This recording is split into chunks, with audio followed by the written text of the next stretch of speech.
Today, we're going to talk about how to hire an advisor and not adopt one.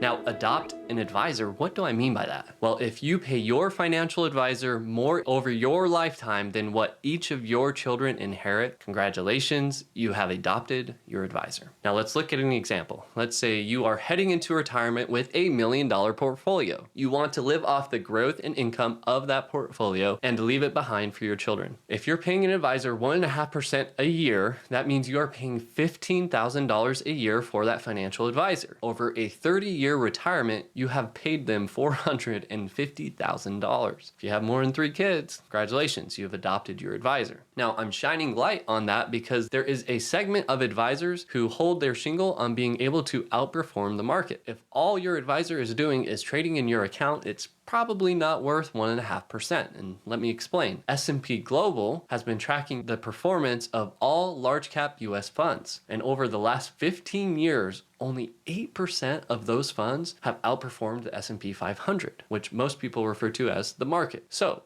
is it possible that your advisor can outperform the market net a fee? Sure.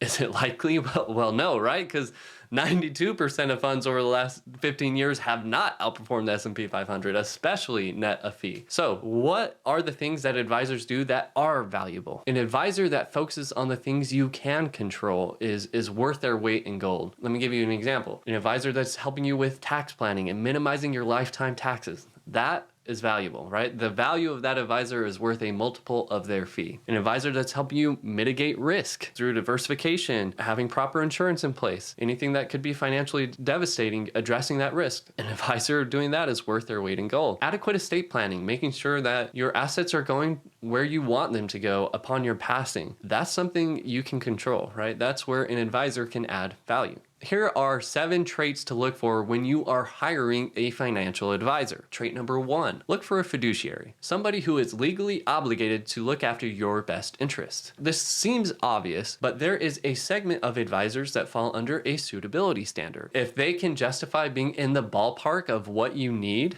then they can look after their commission and not your best interest. You can also go to FINRA Broker Check to see if your prospective advisor has any disciplinary history. That would be helpful in making a decision if you want to hire them or not. Number 2, you should have a credentialed advisor. Unlike attorneys and CPAs that have state protected titles, literally anybody can call themselves a financial advisor. And that is a problem. One of the leading designations for financial advice is the Certified Financial Planner designation, the CFP Professional. I hesitate to call this the gold standard, more of the bare minimum, that you are working with somebody that has passed a rigorous exam, that has experience, and is held to an ethical code and continuing education, as laws are constantly changing. The third trait I would look for is curiosity. You want an advisor that listens more than they talk, right? How would you ever take a prescription from somebody that didn't first thoroughly diagnose you? And that's what a curious advisor does. They thoroughly diagnose. They find out why this money is important to you, what you're trying to accomplish, how you expect them to help you with that. A curious advisor probably has a specialty designation on top of the Certified Financial Planning designation. They're probably actively engaged in a professional membership because they care, they want to improve, they want to be better. The fourth trait I would recommend looking for is empathy. You want an advisor that is just as good at the feelings as they are at the math. You want an advisor that provides a judgment-free zone. You want an advisor that cares. This is the one unique thing about a human advisor that cannot be outsourced to technology. Trait number 5, transparency.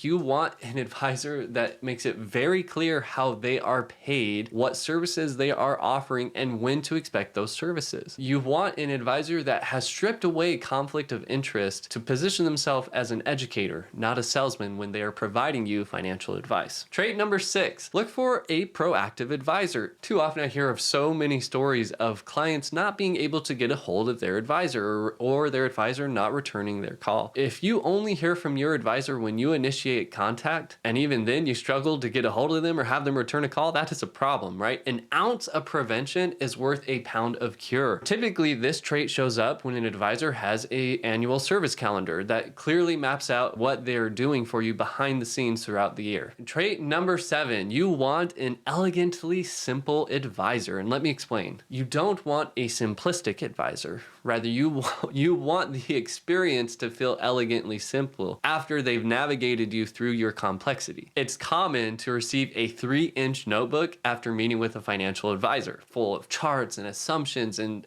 you're left wondering, what do I do with all this data? Instead, let me tell you how it could be. The client has thoroughly diagnosed, right, because they're a curious advisor, they listen with empathy, and they've understood what you're trying to accomplish, and they've distilled it down to a 1-page summary. Very clearly, you can tell what you need to do, what are the most important action items that we're working on right now, what are the things we're considering for down the road, and it's so simple that you actually use it, right? No more 3-inch notebooks that are collecting dust. So there you have it. That is my guide for how to hire an advisor, not adopt one.